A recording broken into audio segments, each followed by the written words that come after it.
Stephen King 1947 yılın 20 sentyabrında Amerika'da dünya inen dünya boyunca en meşhur korku ve tolgundurucu romanlar yazıcılarının biridir. Onun eserlerinde adam psikologiyası inen beyan edilir. Ayrıca hem çağılıktaki korkular, ağın gizlilikleri, kiçik şehirlerin karanlık durmuşu ve tabiattan dışarı vakılar esası temadır.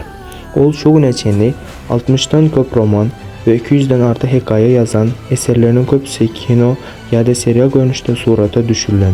Onun en meşhur eserleri o Kerry Gövher Yol, Azatlı'nın Bahası ve Mahşer. Stephen King dine korku yazan yazıcı bolman, özünün hem korku duygusunun bardığını kəbağıt aydiyar.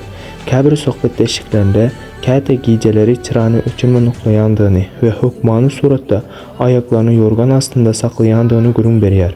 Ol bunu değişme bilen soğuk bir elini tutmasına göğüt için deyip düşündürüyor. Şunun için King korkunu dine fantastik düşünce değil de adam tabiatının özboşlu bölüğü deyip hesaplayar ve eserlerinde de hut şunu görkezler. Stephen King korkunu dine yazıyan değil, özü hem duyuyan hem onu adam psikologiyası bilen birleştirip törediyen dünya meşhur yazıcıdır.